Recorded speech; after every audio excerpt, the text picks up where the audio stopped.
Okay.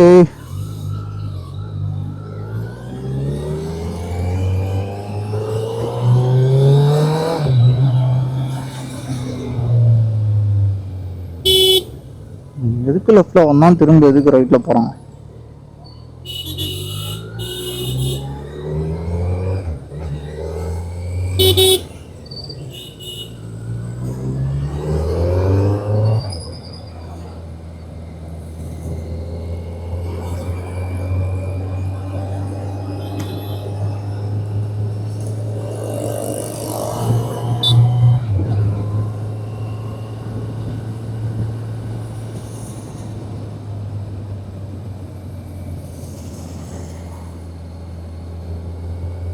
நல்ல வேலை, பொறுமையாக தான் வந்தேன்.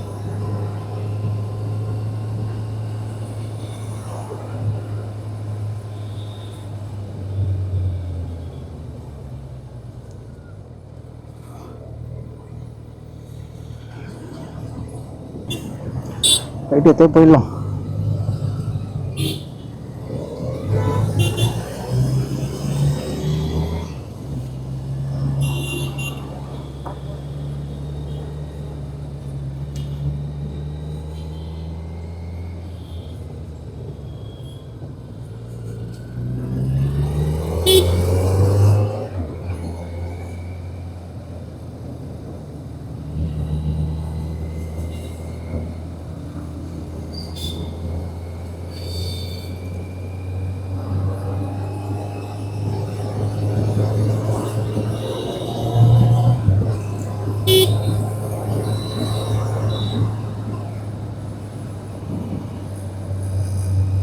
சிவா மனசுல சத்தியில ஒரு வீடு வரும்ல, அந்த வீடு இங்கதான். அதை வச்சு நவுத்திட்டு இருக்கிறானுங்க. இந்த வீடே கிடையாது இப்போ, இங்கதான் இருக்கு அந்த வீடு.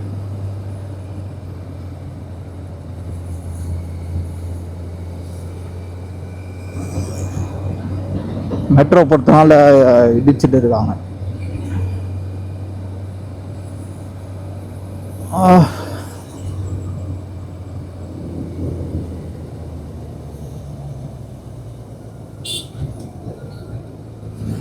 சாட்டர்டே கூட டிராஃபிக்காக தான் போகுது.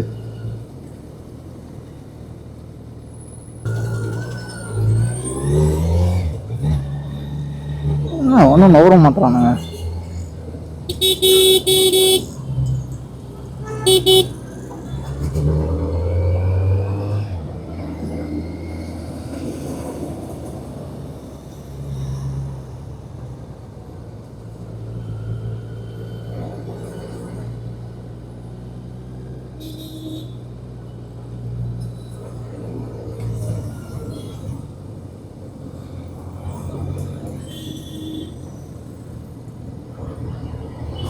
மவுண்ட் ரோட்னா காலியாக இருந்தது.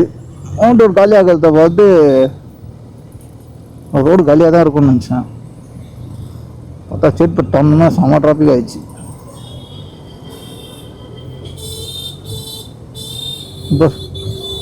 கால் மேலே காலை போட்டுக்கின்னு நடா கூடமா ஓட்டுறது போல.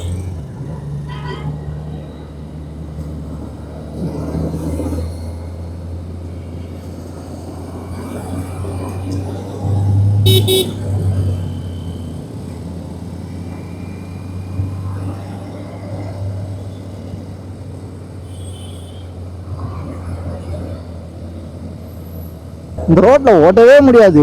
சிக்னல் பக்கத்துலயே இருக்கும் இந்த ரோட்ல, இந்த பூந்தமல்லி ஹைவேஸ்ல.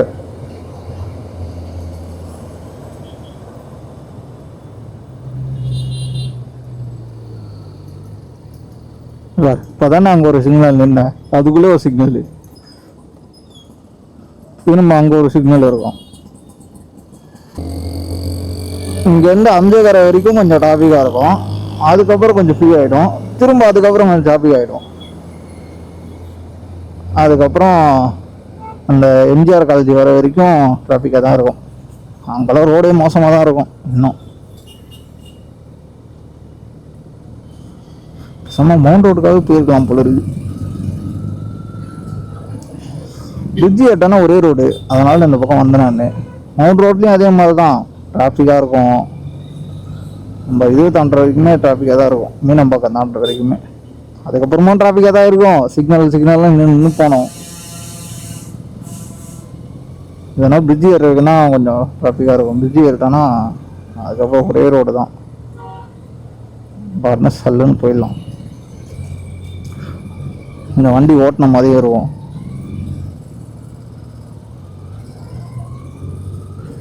ஆக்சுவலாக இதுதான் கிட்ட வேற.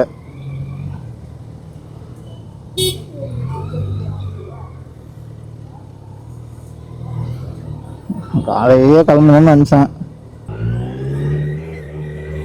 ஃபோன் பேசினா ஒன்றுல வராது.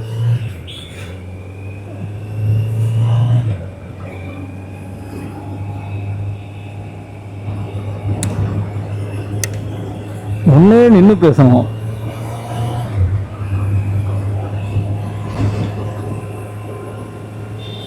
செம்ம டிராஃபிக். இந்த ஸ்கைவாக் தாண்டுற வரைக்கும், அம்சகரை தாண்டுற வரைக்கும் சரியான டிராஃபிக். அதுவும் அந்த வெயிலோட சேர்ந்து வண்டியோட ஹீட்டும் சேர்ந்து உளுத்துது. நான் காலையிலே கிளம்பிருக்கணும். அப்படியே லேட் ஆயிடுச்சு. நைட்டு வேற கரண்ட் வேற இல்லையா, அதனால அப்படியே சரி எடுத்து கொண்டாந்து தூங்கினேன். அதில் வேற ஏடாகுடமா தூங்கிருப்போம் போல. வேற கழுத்து வேற புச்சுன்னு இருக்கு.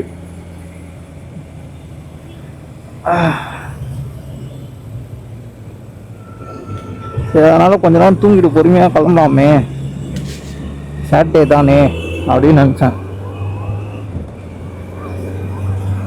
ஆனால் நான் ஒரு வாரமாக வெளியவே வரல.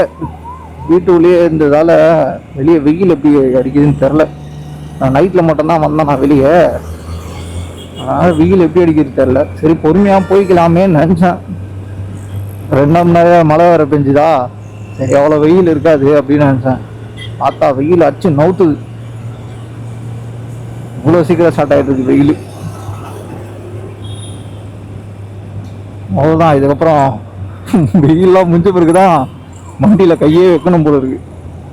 இந்த அடிக்கிற வெயிலெலாம் இந்த வண்டியெல்லாம் ஓட்டிலாம் இருக்க முடியாது. ஒன்று டிராஃபிக்னால காண்டாகும், இன்னொன்று வண்டி ஹீட்டு ரொம்ப ப்ரொடியூஸ் பண்ணோம், அதில் வேற காண்டாகும். அந்த வெயில் இந்த ஹீட்டும் சேர்ந்து நம்மளை ஃப்ரை பண்ணுறோம். அப்புறமா இப்போ ஷூ போட்டு ஷூக்குள்ளே அடிக்குது. ஷூ போட்டு இந்த வெயிலுக்கு வெயிலோட ஹீட்டும் சேர்ந்து ஷூக்குள்ளே அடிக்குது. அவ்வளோ ஹீட்டாக இருக்கு.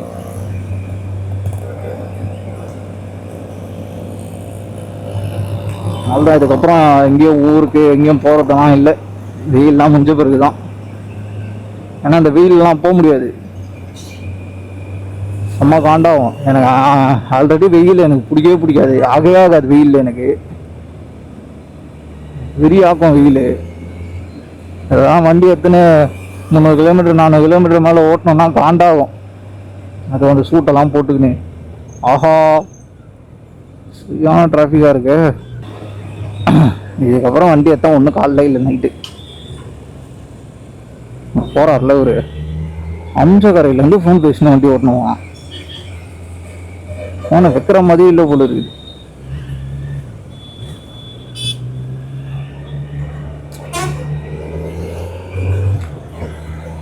ஒரு சின்ன விஷயம்தான், அதான் மாற்றிக்கினா அது என்ன ஆகிட போகுது அப்படின்ட்டு அவங்க அனுப்பியிருக்கோம்.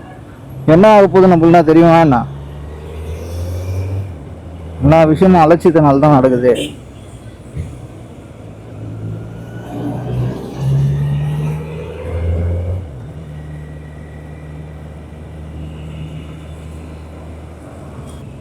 காலைல எழுந்ததும் லேட்டு, வண்டி எடுத்து ரொம்ப நாளாகுது.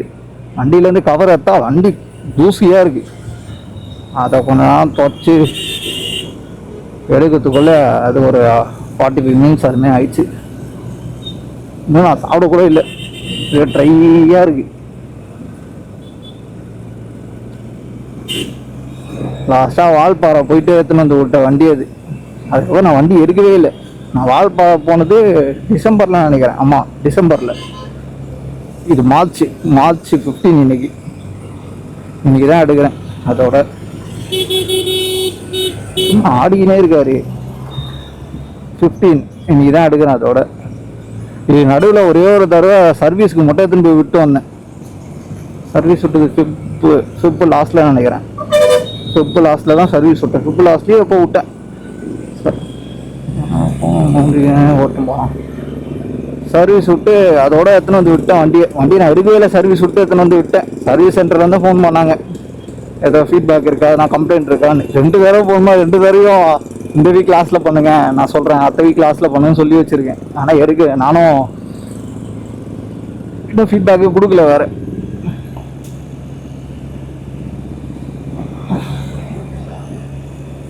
அதோட இன்றைக்கி தான் எடுக்கிறேன். சர்வீஸ் விட்டு அதுக்கப்புறம் இன்றைக்கி எடுக்கிறேன். திரும்பவும் குப்பையாக இருக்குது வண்டி, தூசியாக. பக்கத்தில் வேறு ஏதோ வீடு கட்டுறாங்களா, அதோட தூசி அப்படியே வந்து உட்காருது. அதான் பயமாக இருக்கு வேறு. ரொம்ப நாள் வண்டி நிற்க வச்சுன்னு இருந்தா இலி உள்ள பூந்து போகுதுன்னு. அது போயிட்டு எதனா வேலையை பார்த்துச்சுன்னா தேவையில்லாத செலவு.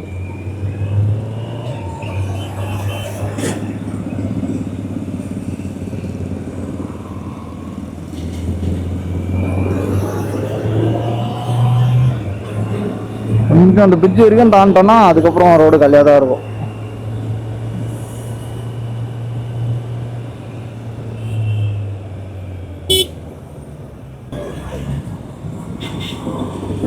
பக்கத்தில் வந்துட்டு போனான் வேறு.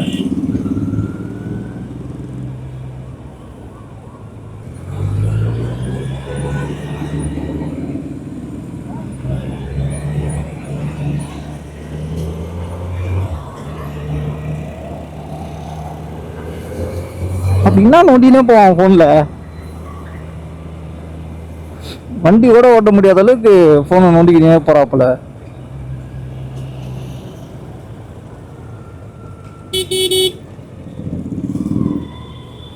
வந்துட்டோம் பிரிட்ஜு கிட்ட. ஒரு லெஃப்ட் எடுத்தா அவ்வளோதான், பிரிட்ஜு மேலே ஏற வேண்டியதுதான்.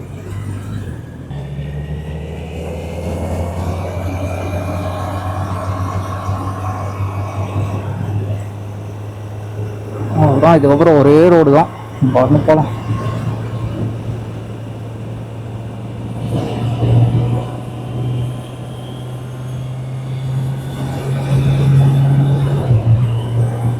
ஆஹா,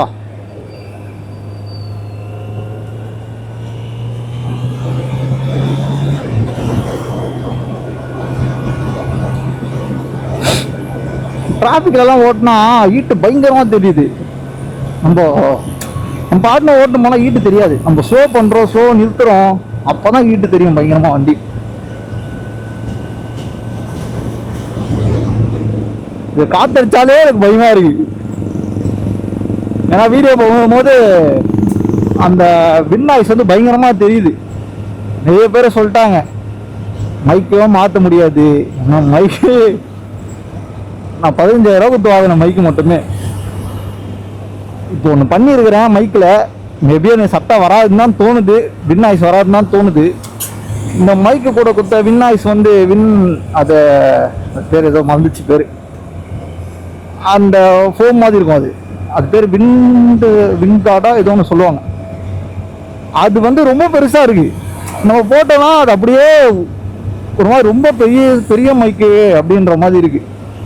ஸோ அதனால் நான் போடல. இப்போ ஒன்று பண்ணியிருக்கிறேன், மேபி சத்தம் வராது அப்படின்ற ஒரு நம்பிக்கையாக தான் இருக்கேன். இதுலேயே வந்ததுன்னா இதுக்கு அடுத்து வேறு ஒன்று பண்ணுவேன். ஒயர்டு மைக்கு கூட போயிடலாம். ஒயர்டு மைக் வேணாம் எனக்கு. கச்சா முச்சான ஒயராக இருந்தால் எனக்கு பிடிக்காது. இது நான் வச்சுக்கிட்டு ஒயர்லெஸ்ஸு மைக்கு கச்சா முச்சான இருந்தால் எனக்கு பிடிக்காது. இன்னொன்று என்னன்னா, ஒயர்டு மைக்கு எப்போ போகணுன்னே தெரியாது. நல்லா இருக்கும், திடீர்னு போயிடும். ஸோ நம்ம எங்கன்னா தெரியாமல் நம்ம பாட்டுன்னு போயினே இருக்கோம், செக் பண்ணல அப்படின்றப்போ மைக்கு போயிடுச்சுன்னா ஒன்றுமே பண்ண முடியாது. நிறைய பேர் யூஸ் பண்ணுறாங்க, ஒயர்டு மைக் தான் யூஸ் பண்ணுறாங்க. இது வாங்கிட்டேன் வாங்கும் போதே. ஸோ இது பட்டன் மாதிரி தான் இருக்கும், நார்மலாக யூஸ் பண்ணிக்கலாம், இப்படியும் யூஸ் பண்ணிக்கலாம். நாய்ஸ் கேன்சலேஷன்லாம் இருக்குது.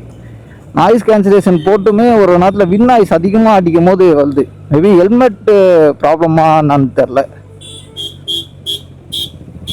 ஒன்று மைக்கு மாற்றணும் அடுத்து, அப்படி இல்லைன்னா ஹெல்மெட்டை தான் மாற்றணும். நான் ஹெல்மெட் தான் ஒன்று வாங்கலாம்னு இருக்கேன், சின்னதாக ஒன்று யூஸ் பண்ணுறதுக்கு இப்போதைக்கு வாங்கிட்டு அதுக்கப்புறம் காசு வந்ததுக்கப்புறம் பெரிய ஹெல்மெட்டை வாங்கிக்கலாம். ஸோ பின் நாய்ஸ் நிறைய இல்லாத மாதிரி ஹெல்மெட்டை வந்து ஒன்று பார்த்து வாங்கணும். உங்களுக்கு எதனா தெரிஞ்சால் கூட சொல்லுங்கள், அதை கூட ட்ரை பண்ணலாம்.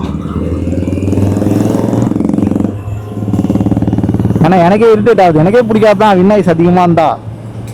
ஸோ நான் நிறைய வீடியோவே டெலீட் பண்ணிட்டேன். அப்படியே ஏற்காடுக்கு போகும்போது, நடுவில் வெளியே போகும்போது, வால்பாறை போகும்போது, கேரளாலேருந்து வரும்போது, சேலத்தில் நிறைய வீடியோ வின் நாய்ஸ் வந்ததெல்லாம் அப்படியே மொத்தமாக டெலீட் பண்ணிட்டேன். ஆனால் வேஸ்ட்டு தான் எடுத்தது போடுறது. அது பார்க்குறவங்களுக்கு கூட பார்க்கவே தோணாது, வெறுப்பாயிடும். முடிஞ்சளவு பார்க்குறேன், இல்லை காசு வந்ததுக்கப்புறம் ஏன்னா நல்ல மைக்கு இல்லை நல்ல ஹெல்மெட் நான் வாங்குகிறேன். ஏன்னா இப்போது ரொம்ப டைட்டாக இருக்குது. ஏன்னா வண்டி இப்போ தான் சர்வீஸ் விட்டு எடுத்தேன். இப்போதைக்கு ஜென்ரல் சர்வீஸ் தான் பண்ணேன். ஜென்ரலாக ஆயில் சேஞ்சு அது இதுதான், அதுவே 12,000 கட் ஆகிடுச்சு. அந்த வண்டியுமே சர்வீஸ் வந்துச்சு. அந்த வண்டியும் R15க்குமே 12,000 ஆகிடுச்சு. அதில் நிறைய ஸ்பேர் மாற்றினேன்.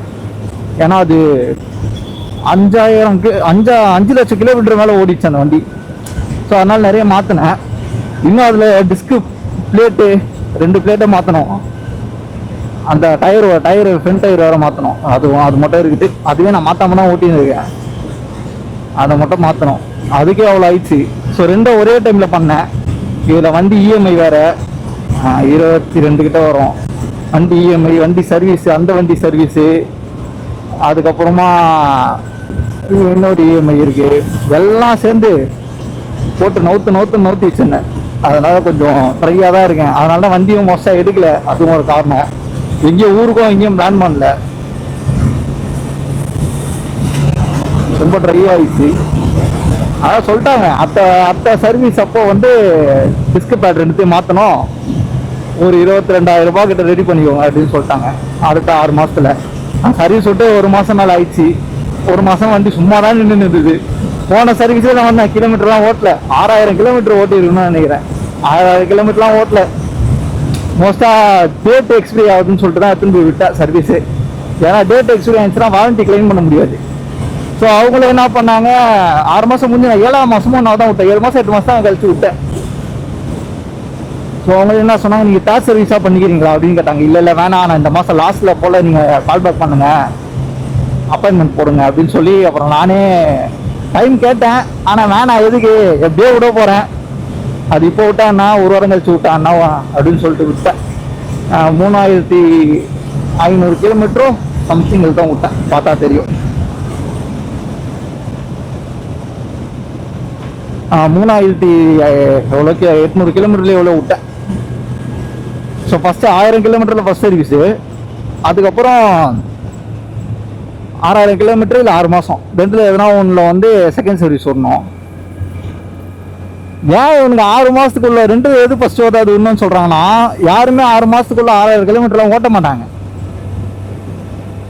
ஸோ அதனால் சர்வீஸ் வந்து விட மாட்டாங்க யாருமே. 6000 கிலோமீட்டர் ஓட்டும், 6000 கிலோமீட்டர் 2 வருஷம் கழிச்சு 2 வருஷம் கூட ஓட்டாமல் கூட வச்சுன்னு இருக்காங்க. ஸோ அந்த மாதிரி ஆச்சுன்னா இவங்களுக்கு சர்வீஸ் பண்ண யாரும் வரமாட்டாங்க. அது ஒன்று. இன்னொன்று என்னென்னா, வண்டி ஆயிலுக்கு ஒரு எக்ஸ்பைரி டேட் இருக்கும். நம்ம போடுற ஆயிலுக்கு, அந்த ஆயிலே யூஸ் பண்ணாமல் இருந்தால் கூட பரவாயில்ல, நம்ம வண்டி ஓட்டி யூஸ் பண்ணிட்டு பாதையில் நிற்கும் அந்த ஆயில். அந்த ஆயில் எப்படி ஆகும்னா, ஒன்று கட்டி ஆகிடும், இல்லைன்னா வந்து ஆயிலோட இது போயிடும். ஏன்னா யூஸ் பண்ணிட்ட ஆயிலை. ஸோ அதனால வந்து வண்டியோட ப்ராப்ளம் வரும். வண்டி ப்ராப்ளம்னா யாருமே வந்து அவங்க சர்வீஸ் விடுறதுனால வண்டி இப்படி ஆச்சுன்னு சொல்ல மாட்டாங்க. ஏதோ உருன்னு ஓடுது, வண்டி வந்து ஊதுன்னு நினைக்கிறேன், எதுன்னு சொல்லுவோம் அப்படி. யாருமே வண்டி வந்து சர்வீஸ் விடாதனால, மெயின்டைன் பண்ணாதனால வண்டி இப்படி ஆச்சுன்னு சொல்ல மாட்டாங்க. வண்டியே இந்த வண்டி வாங்காதீங்க, வேஸ்ட்டு, நான் வாங்கி 1 வருஷம் தான் ஆகுது, 2 வருஷம் தான் ஆகுது, வண்டியில் இன்ஜின் ப்ராப்ளம் வந்துச்சு, நாய்ஸ் ப்ராப்ளம் வந்துச்சு, அது இதுன்னு சொல்லுவாங்க. ஸோ அந்த கம்ப்ளைண்ட் வரக்கூடாதுன்றதுக்காக கூட இவங்க இந்த மாதிரி வச்சிருக்கலாம். அது அந்த மாதிரி இவங்க 6 மாதத்துக்கு ஒரு தடவை விட்டுருணும், இல்லை 6000 கிலோமீட்டர் ஒரு தடவை விட்டுருணும் அப்படின்னு சொல்லி வச்சிருக்கலாம். அதனால் விட்டுருக்கேன். எடுத்துகிட்டு போயிட்டு 3800 கிலோமீட்டரே எவ்வளோ விட்டேன். முதல்ல வந்து 700 கிலோமீட்டர் விட்டேன். ஃபஸ்ட் சர்வீஸ் 1000 கிலோமீட்டரு, 700 கிலோமீட்டர்லேயே 600 கிலோமீட்டர் நான் ஓட்டினாலும் ஓட்டி விட்டேன் அதை ஃபஸ்ட் சர்வீஸை. அதை விட்டுட்டு செகண்ட் சர்வீஸ் வந்து அதுலேருந்து ஒரு கணக்கு ஏற்காடு போயிட்டு வந்தேன். ஏற்காடு போயிட்டு வந்து நான் இன்னொரு ட்ரிப்பு போயிட்டு வந்துடலாம், அதுக்கப்புறம் விட்டுக்கலாம் சொல்லிதான் வால்பாறை கேரளாலாம் போயிட்டு வந்து அதுக்கப்புறம் விட்டேன். அப்படி ஓட்டியுமே 3800 கிலோமீட்டர் தான் ஆச்சு. ஸோ அதுக்கப்புறம் இப்போ தான் விட்டேன். இதுக்கப்புறம் ஒரு 6000 கிலோமீட்டர்னா அப்போ எப்போ வரும்? ஜூன், ஜூலை, ஆகஸ்ட்டில் வரும்னு நினைக்கிறேன். ஆகஸ்ட்டுக்குள்ளே ஒரு 22,000 ரூபாய் ரெடி பண்ணி வைக்கணும் வண்டிக்கு மட்டும். ஏன்னா ஸ்மூத்தாகவும் இருக்குது. தேவையில்லாத எதுனா ஒன்று பிரச்சனை வச்சுன்னா நம்ம பிரச்சனை வர்றதுக்கு முன்னாடி சரி பண்ணிட்டா நம்மளுக்கு வந்து செலவு மிச்சம்.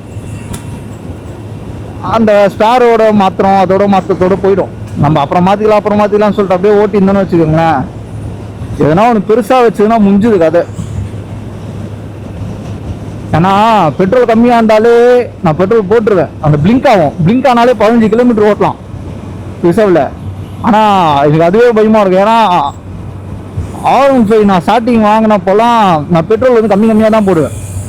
100 ரூபாய் 200 ரூபாய் அந்த மாதிரி போடுவேன். ஏன்னா அதுக்கும் ஒரு ரிசர்வ் பேசணும் ஒன்று இருக்குது. ஸோ அதை தாண்டியுமே நான் வந்து கம்மியாக ட்ரைவ் ஆகும்போது போட்டு ஓட்டினேன். உள்ளே இருக்க டேங்கில் இருக்க பம்பு போயிடுச்சு.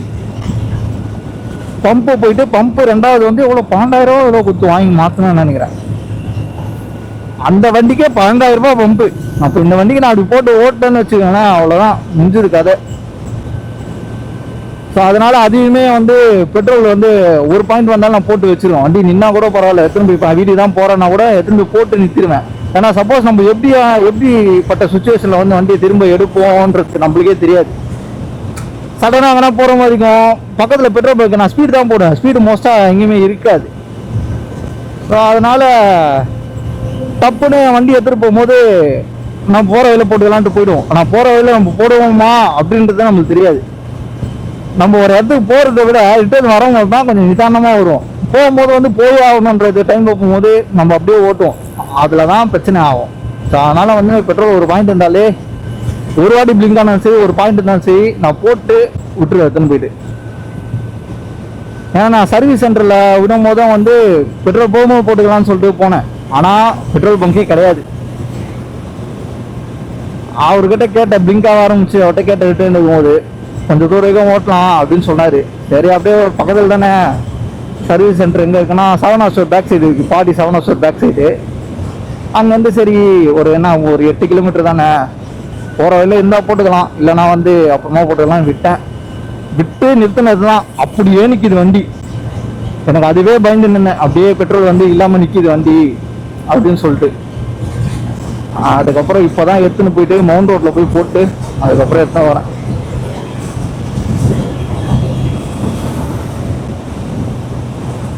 நம்ம எவ்வளோ மெயின்டைன் பண்ணுறோமோ அவ்வளோ நம்மளுக்கு செலவு கம்மியாக இருக்கும். வண்டியும் நல்லா இருக்கும்.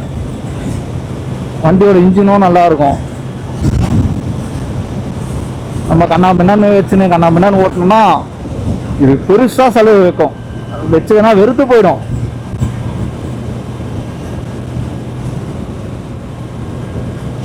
எப்பவுமே ஒரு வண்டி விற்கிறாங்கன்னு வச்சுக்கோங்களேன், செகண்ட் ஹேண்டில் வாங்குறீங்க விற்கிறாங்கன்னா அதுலேயும் ஒரு பிரச்சனை இருக்குது. என்ன பிரச்சனைனா, செகண்ட் ஹேண்டில் வாங்குற வண்டி வந்து கம்மியாக இருக்கும். ஆனால் அது நம்மளுக்கு ஒரு செலவு ஒன்று விற்கும். நான் சொல்கிறேன், அது என்ன செலவு வைக்கனா, ஃபர்ஸ்ட் சர்வீஸு செகண்ட் சர்வீஸில் தான் காஸ்ட் கம்மி. அதுவே அதிகம்தான், ஆனால் கம்பேர் பண்ணும் போது அது கம்மி. ஒரு 12,000 ரூபாய் 15,000 ரூபாய் முடிஞ்சிடும் மொத்தமாகவே. மோஸ்ட்டாக இதுக்குமே ZX 10 இருக்குமே ஃபர்ஸ்ட் சர்வீஸ் செகண்ட் சர்வீஸ் மோஸ்ட்டாக ஒரே காஸ்ட்டு தான் ஆகும். இது எங்கே செலவு வைக்கணும், நம்ம வந்து வண்டி வாங்கும்போது புது வண்டினால எதுவுமே வந்து தெரிஞ்சிருக்காது. புரியுதா? நம்ம ஸ்கூல் படிக்கும் போது ஒரு வார்த்தை சொல்லுவாங்களே, டிப்ரிசியேஷன் ஏதோ சொல்லுவாங்க, வந்துச்சு எனக்கு அது. நான் ஸ்கூல் எப்போ போச்சேன், அதில் வந்து அந்த மாதிரி ஆகும். ஸோ நம்ம அப்படி ஆகும்போது வந்து ஸ்பேர்லாம் தேயும், டயர் தேயும், செயின் பேக்கு தேயும், பிரேக் பேடு தேயும், பிளேட்டு தேயும், எல்லாமே தேயும். ஸோ அதனால தான் கிலோமீட்டர் கம்மியாக ஓடின வண்டி மோஸ்ட்டாக எடுப்பாங்க. எதுவும் ஆக்சிடென்ட் ஆகிடுச்சு போல இருக்கு. கிலோமீட்டர் கம்மியாக ஓடின வண்டி எடுப்பாங்க. கிலோமீட்டர் கம்மியாக ஓடினாலும் அவன் எப்படி ஓட்டினான்ற மேட்ரு ஒன்று இருக்குது. போட்டு அடிச்சு ஓட்டினானா இல்லை எப்படி ஓட்டினான்றது நம்மளுக்கு தெரியாது. கீர் எப்படி பண்ணா, கீர் கட் பண்ணானா, எப்படி பண்ணான்றது தெரியாது. அதெல்லாம் அடுத்தது. ஸோ என்னன்னா, வண்டி வந்து ஃபர்ஸ்ட் சர்வீஸு செகண்ட் சர்வீஸ் தான் உங்களுக்கு காஸ்ட் கம்மி. மோஸ்ட்டாக கம்பேர் பண்ணும்போது தேர்ட் சர்வீஸை கம்பேர் பண்ணும்போது ஒருத்தருக்கு செகண்ட் சர்வீஸில் வச்சிரும் டமார்னு. அவன் வண்டி ஓட்டுறதை பொறுத்து கிலோமீட்டர் கம்மியாக ஓட்டினாலுமே அவங்க ஓட்டுறதை பொறுத்து இருக்குது. பிரேக் பேடை தேய்த்துமே, சேஞ்ச் பிரேக் தேய்த்துமே, டயர் தேய்த்துமே, வண்டியோட உள்ள வந்து இன்ஜின் தேய்த்துமே. தெரிஞ்சு வின்னாய்ஸ் கேட்கணும் தான் நினைக்கிறேன். ஏதோ சத்தம் பரன்னு கேட்குது. ஆனால் இந்த தடவை கேட்டுதான் கண்டிப்பாக ஹெல்மெட் மாற்றிடுவேன். ஆனால் வெறுப்பாக இருக்கும்ல. எதில் விட்டேன்? வண்டி வந்து ஃபர்ஸ்ட் சர்வீஸ் செகண்ட் சர்வீஸில் தான் வண்டி வந்து சர்வீஸ் கம்மியாக வரும் கம்பேர் பண்ணும்போது. ஏன்னா எப்படி ஓட்டியிருப்பான்றதே தெரியாது நம்மளுக்கு. ஸோ தேர்ட் சர்வீஸில் தான் உங்களுக்கு பிரேக் பேடு, செயின் ஸ்ப்ராக்கெட்டு, இல்லை டயரு அதெல்லாம் மாற்றுற மாதிரி வரும். அதெல்லாம் மாற்றும் போது எப்படி இவங்க பில்லு போடுவாங்கன்னா, நீங்கள் அந்த 2 சர்வீஸ் பண்ணீங்களே காசு 12,000 அந்த 12,000 இருக்கும் எப்பவுமே. அந்த 12,000 கூட தான் உங்களுக்கு பிரேக் பேடு மாத்திர காஸ்ட்டை போடுவாங்க. பிரேக் பேடு மாத்திர காஸ்ட்டோடு சேர்த்து என்ன பண்ணுவாங்கன்னா, ஏற்கனவே லேபர் சார்ஜ் போட்டிருப்பாங்க. அது கூட லேபர் சார்ஜ் ஆட் ஆகும்னு நினைக்கிறேன். இப்போ ஆட் ஆகும்போது பிரேக் பேடே 12,000 நினைக்கிறேன். 12,000 இவ்வளோன்னு நினைக்கிறேன். ஃப்ரண்ட் பிரேக் பேடு 12,000 நினைக்கிறேன். ஸோ 12,000 போது ஃப்ரண்ட் பிரேக் பேடு மட்டும் மாற்றும் போது எவ்வளோ வருது சேர்த்து? 22,000 21,000 ஆகுது. ஸோ அப்படி பார்க்கும்போது நம்மளால சர்வீஸ் விட முடியாது. நம்ம பார்த்துக்கலான்ற ஒரு நினைப்பில் வண்டி வாங்கிடுவோம். வண்டியே நம்ம இஎம்ஐல தான் வாங்கியிருப்போம். அதுக்கு ஒரு காசு கட்டணும், இதுக்கு ஒரு காசு கட்டணும். அப்படின்ற டைம்ல தான் அந்த வண்டி நம்ம வச்சுக்க முடியாத, டவுன்ஃபால் ஆகும், திணறுவோம், வண்டி வச்சுக்க முடியாத. அந்த டைம்ல தான் நம்ம வேணான்னு சொல்லிட்டு விற்கிறது. வண்டி மேலே ஒரு வெறுப்பு வந்துடும். இது வேற வாங்கின எதுக்குடா அப்படா அப்படின்ற மாதிரி ஆகிடும். அதுக்கு தான் மோஸ்ட்டாக செகண்ட் ஹேண்டில் வண்டி வாங்கினீங்கன்னா யோசிச்சு வாங்குங்க. இப்போ நானே அடுத்து எதுனா வண்டி வாங்குறேன்னா செகண்ட்ஸில் தான் வாங்குவேன். ஆனால் இதுக்கப்புறம் தான் புதுசுலாம் சூப்பர் ஸ்போர்ட் தான் வாங்கினா அது இப்போ கிடையாது. அதுக்கு 4 ஆகும் இன்னும். அந்த அளவுக்குலாம் வளரல இன்னும். நான் இதுக்கே கொஞ்சம் திணறேன். ஸோ சூப்பர் ஸ்போர்ட்லாம் வாங்கினோன்னா புதுசுலாம் வாங்க முடியாது. புதுசுலாம் சூப்பர் ஸ்போர்ட்லாம் இதுக்கப்புறம் கவாசாக்கியில் வாங்க முடியாது. வேறு எதனா பிராண்டில் வாங்கினோம்னா 30 லட்ச ரூபா 32 லட்ச ரூபா வச்சாதான் புது வண்டியே. டுக்காட்டியோ இல்லை வந்து பிஎம்டபிள்யூஓ இல்லை தான் வாங்க தந்தா 30 லட்ச ரூபா 32 லட்ச ரூபா ஆயிடும். ஸோ அப்படி பார்க்கும்போது செகண்ட்ஸில் போனால் தான் ஒரு 20-25 வரும். ஆனால் அதுக்கு லோன் ப்ராசஸும் கொஞ்சம் வெறுப்பான விஷயம்தான். லோன் ப்ராசஸ்ஸு, அதில் இன்ட்ரெஸ்ட் போடுவாங்க, அதெல்லாம் கொஞ்சம் வெறுப்பான விஷயம். நம்ம ஷோரூமில் போய் வாங்கிறதும் நம்ம வெளியே வாங்கிறதுக்குமே கொஞ்சம் வெறுப்பான விஷயம். இந்த அளவுக்கு ஒரு பாதி அமௌண்ட்டு, ஒரு 70% அமௌண்ட் வந்து சேர்த்து வச்சுட்டு வாங்கிறது பெட்ரு எனக்கு தெரிஞ்சு. ஆனால் இன்ட்ரெஸ்ட் ரேட்டாச்சும் கம்மியாகும். எவ்வளோ நாளைக்கு கட்டின்னு இருப்பீங்க? 22,000 30,000ன்னு 5 வருஷம் 4 வருஷத்துக்கு கட்டின்னு உட்காந்துக்கணும்.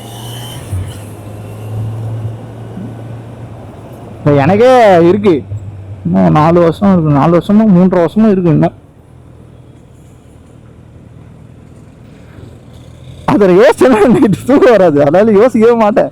முந்தானத்து நைட்டு கூட யாருதோ ஒரு ரீல் பார்த்தேனே, யூல்டுன்னு நினைக்கிறேன், அது பேர் ஆரி ஜெயராஜ். ஒரு ரீல் ஒன்று பார்த்தேன். லாஸ்ட்டாக ஒரு இன்டர்வியூ கொடுத்துருந்தாரு. அதான் லோனும் வந்து ஒரு போதை தான். அந்த மாதிரி ஒரு மாதிரி நீங்கள் இது பண்ணிட்டீங்கன்னா அந்த மாதிரி சொல்லிட்டு அவர் சொன்னோடனே நான் சும்மா போய்ட்டு கணக்கு பண்ணி பார்த்தேன். இது வரைக்கும் நான் எவ்வளோ கட்டியிருக்கிறேன், என்ன கட்டியிருக்கிறேன், ஐயோ இன்னும் இவ்வளோ நாளுக்குதா அப்படின்னு நான் தெரிஞ்சோடனே அவ்வளோதான். நைட்டு தூக்கமே வரல எனக்கு. எப்போ தூக்கம் வராதுன்னா நம்ம கையில காசு இல்லாத அப்போதான். கஷ்டம் ஃபுல்லாகவே நம்ம கிட்ட வந்து காசுலாம் இருந்துனேலாம் இருக்காது. என்னதான் பிடிக்க வரேன்னு நினச்சேன்.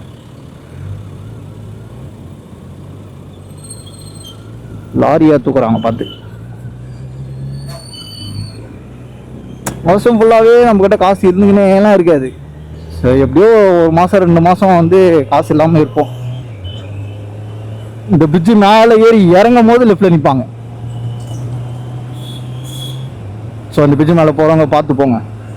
அது கீழே போயிடலாம். நீங்கள் எதில் விட்டேன்?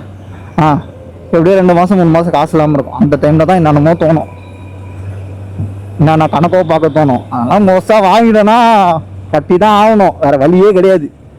ஸோ அதனால் அதை பற்றி யோசிக்காமல் அதுக்கு உண்டான வேலையை பார்த்துட்டு போயிடணும் கம்முன்னு.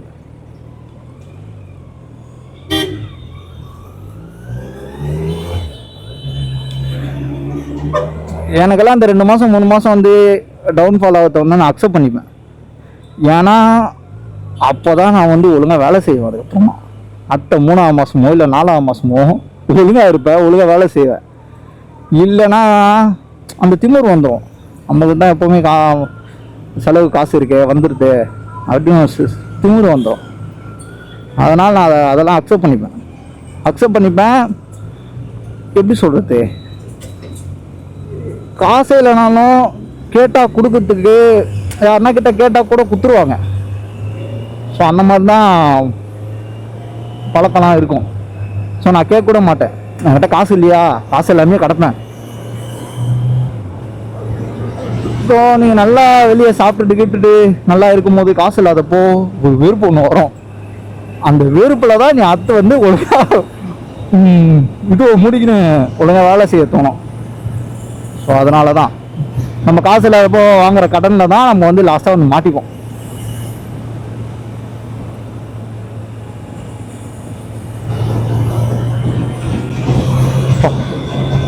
தண்ணி குடிக்காம ரொம்ப நாளமாக பேசினேங்க பொழுது வாயெல்லாம் வலிக்குது.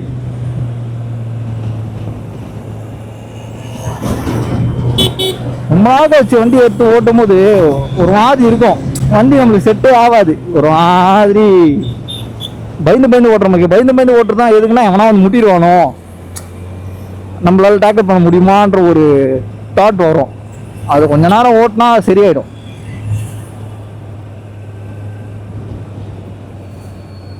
ஆனால் ஊரில் எல்லாரும் இடோட தான் ஓட்டுறாங்க. நம்ம மட்டும் ஓட்ட தெரிஞ்சா போதாது, அவங்களுக்கும் ஓட்ட தெரியணும். ஆக்சிடென்ட் ஆகுது வந்து நம்மளால மட்டும் ஆகாது, இந்த செகண்ட் பர்சனாலையும் ஆகும். செகண்ட் பர்சனோ தேர்ட் பர்சனோ. நம்மளுக்கு மட்டும் ஓட்ட தெரிஞ்சா போதாது. ஊரில் நிறைய இடியட்ஸ் இருக்காங்க.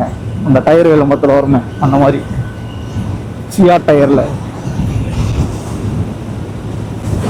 ரொம்ப நாளாக நானே வீடியோவே போடல வேற. அதுதான் வண்டியும் எடுக்கல, வேலையும் கரெக்டாக இருந்தது, ரொம்ப டைட்டாக இருந்தது. சரி அப்படியே விட்ட வண்டியுமே. ஆனால் ஒரு மைண்டில் ஓரமாக இருந்துனே இருந்தது தான் வண்டி எடுக்கலையே இவ்வளோ நாள் ஆகுது ஓட்டலையே. ஆனால் இதுதான் ஃபஸ்ட் டைம் நான் வண்டி வாங்கி இவ்வளோ நாள் எடுக்காமல் இருக்குது. அப்படியே மண்டக்குள்ள ஓடிக்கினே இருந்தது. இன்னைக்கு நைட் எடுத்துடலாமா ஒரு நைட்டாக தாண்டி வந்துச்சு. ஒரு 2 மாதம் மேலே ஆயிடுச்சு வண்டி எடுத்து ஒழுங்காக ஓட்டி. இதுக்கப்புறம்லாம் பகலில் ஆட முடியாது, எடுத்தால் காலில் எடுத்து ஓட்டிட்டு இல்லை நைட் எடுத்து ஓட்ட வேண்டியது தான். சும்மாச்சும் ஓட்டிட்டு விட்டாதான் அடுத்து சர்வீஸ் விடும்போது சாட்டிஸ்ஃபேக்ஷனாச்சும் இருக்கும். ஓகே பரவாயில்ல, நம்ம வந்து வண்டி எடுத்து ஓட்டணும், யூஸ் பண்ணோம் அப்படின்னு.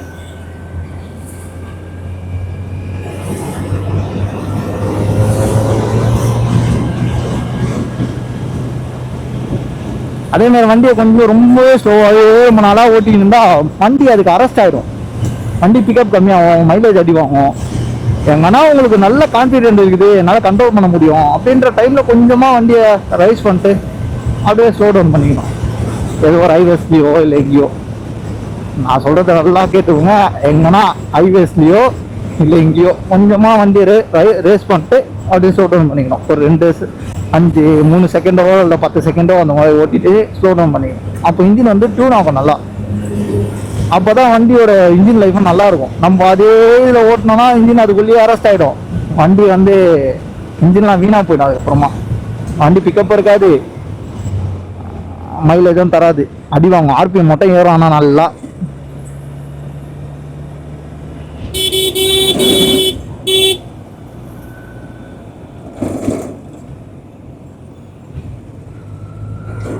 அப்பா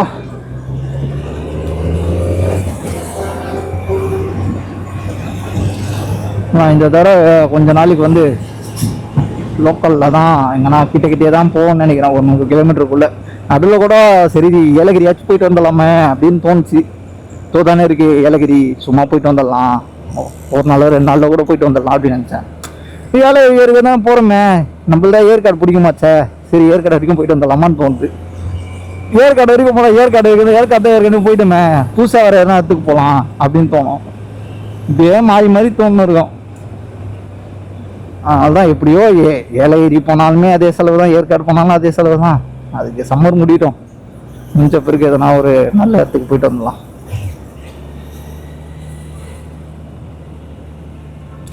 போயிட்டு வந்தான்னா கொஞ்சம் ரிலாக்ஸாக வேலை செய்யலாம், ஒரு பிரேக் கச்ச மாதிரி இருக்கும்.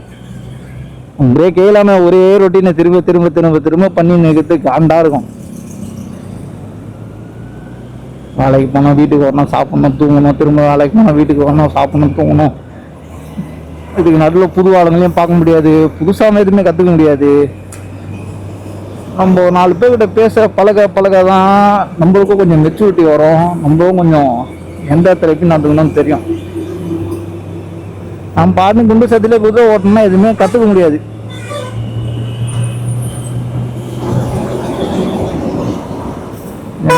ஊரு சுத்த பிடிக்கும், ஆனால் வெயில்ல சுத்த தான் பிடிக்காது. எனக்கு கண்ணு மணி கண்ணை தாண்டா அந்த இடத்துக்கு போயிடணும். ஒன்றும் அந்த மாதிரி இருந்தால் கூட ஒரு நேரத்தில் அப்படி தோணும் எனக்கு. ஒரு நேரம் நான் போயினே இருக்கணும்னு தோணும், இப்போ நம்ம பெட்டில் இருந்தால் சூப்பராக இருக்கும்ல அப்படின்னு. ஆனால் அந்த இடத்துக்கு நம்ம ரீச் பண்ணிட்டோம்னா கொஞ்ச நேரத்தில் அந்த மைண்ட்லாம் போயிடும். அது ஓம் சிக் வரும் திடீர்னு எப்போனா ஒரு நாள்.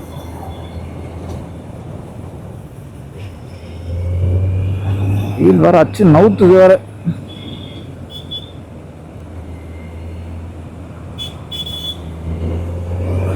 ஸ்கூல் படிக்கும் போதெல்லாம் எப்படி இருந்தேனே தெரில. ஸ்கூல் படிக்கும் போது, காலேஜ் படிக்கும் போதெல்லாம் வீட்டில் ஏசி கூட கிடையாது. ஆனால் அந்த சம்மர்லாம் எப்படி தாண்டி வந்தேனே தெரில. இப்போல்லாம் சம்மர் வரப்போகுதுன்னு தெரிஞ்சாலே தானாக ஏசி மேலே கண்ணு போவோம். இது சர்வீஸ் வச்சிட போகுது. சர்வீஸ் பண்ணுறது மேட்ரு கிடையாது, அந்த சர்வீஸ் பண்ணுறதுக்கு ஒரு 2 நாள் எடுத்துப்பான் தெரியுமா. அது 2 நாள் ஒன்றுமே பண்ண முடியாது நம்மளால. என் வீட்டில் வேறு ஜன்னலே கிடையாது, கரண்ட்டு போச்சுன்னா அவள் தான் இருட்டாக இருக்கும். நேற்று நைட்டு இருட்டாக தான் இருந்தது.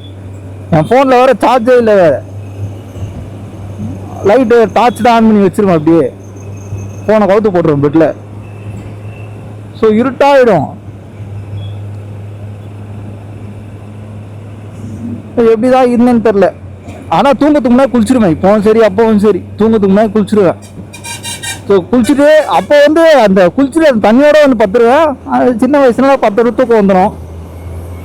இப்போ எதனா மண்டபத்தில் ஓட்டுனதுனால தூக்கம் வராது மோஸ்ட்டாக.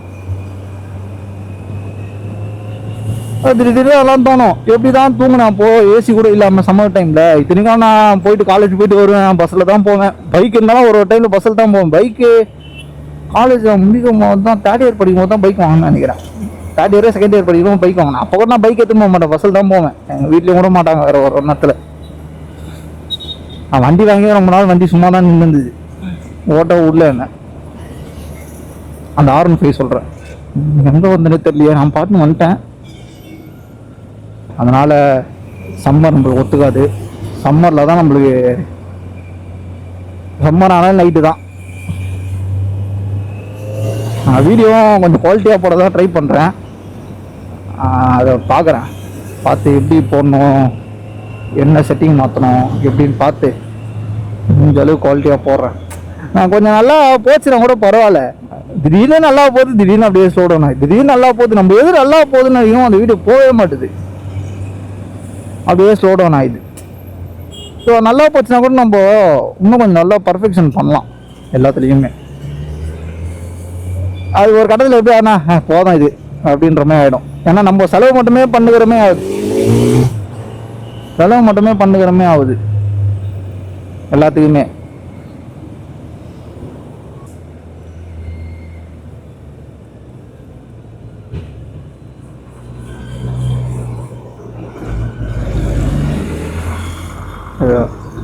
இதுக்கு போகலாம் பாருச்சு.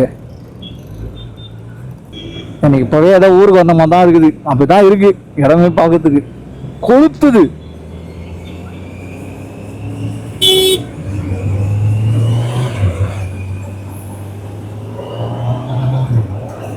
மார்ச்ல தான் இருக்கும், மார்ச்லயே இந்த வெயில் அடிக்குது.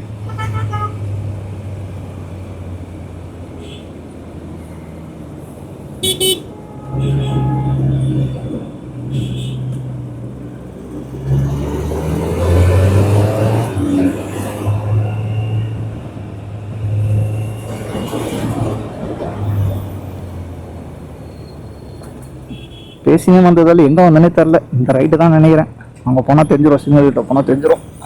இந்த கலர் செம்மையாக இருக்குல்ல, எனக்கு ப்ளூ கலர் மோஸ்ட்டாக பிடிக்கும். அதுவும் இந்த கலர் செம்மையாக இருக்கும். நடுவில் கூட கார் வாங்கலாம்னு சொல்லி ட்ரை பண்ணேன் ஃபஸ்ட்டு, செகண்ட்ஸில் இப்போதைக்கு வாங்கிக்கலாம் அப்படின்னு. அதில் கூட i20 வந்து இந்த கலர் தான் ட்ரை பண்ணேன். காரும் கடையில் அதுக்குள்ளே மைண்ட் செட்டை மாறிச்சு.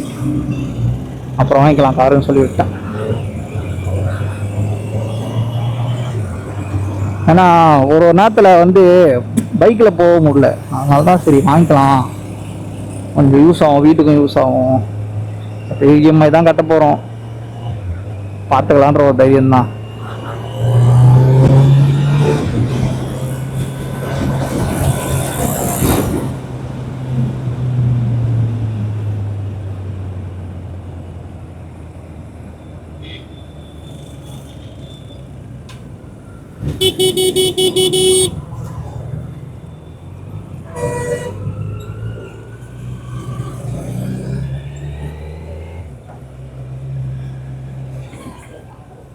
அந்த கலர் பயங்கரமாக இருக்கும்.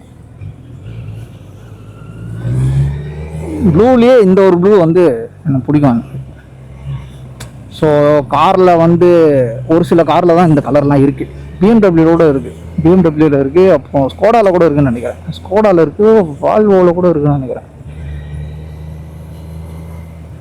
i20 இருக்கும், i20 இருக்குது. இப்போ புது i20 இந்த கலர் இருக்கான்னு தெரில. பழைய i20 வந்து அந்த கலர் நல்லாயிருக்கும். ரெட்டாவில் கூட இருக்குதுன்னு நினைக்கிறேன்.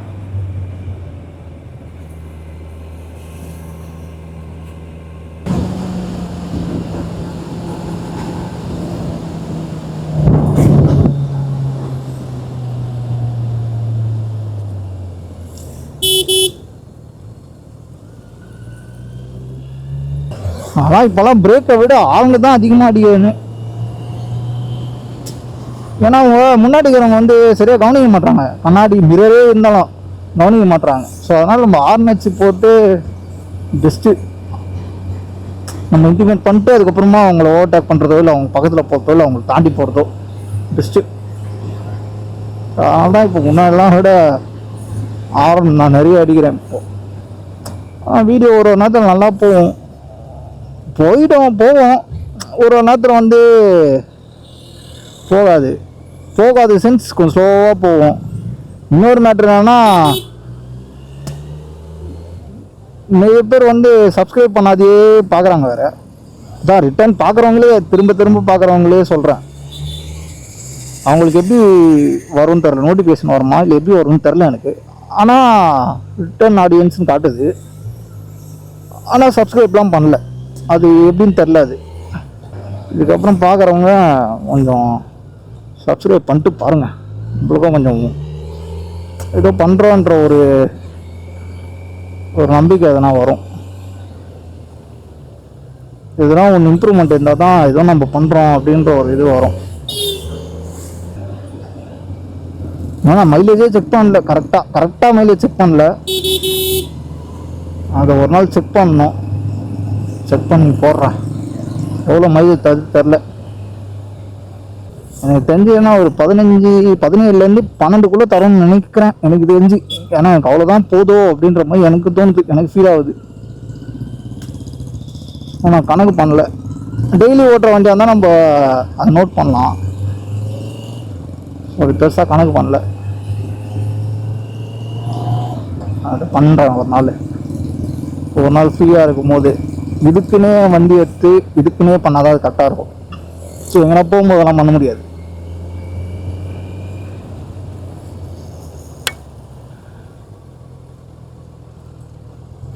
அதை நம்ம பெட்ரோல் வாங்கி வச்சுட்டு வண்டியை ட்ரைவ் பண்ணிட்டு தான் பண்ண முடியும்.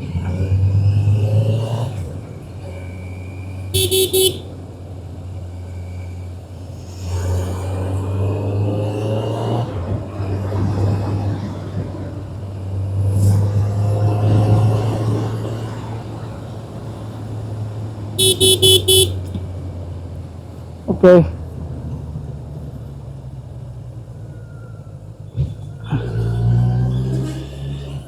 ஆஹா, மரகத நாணயம்.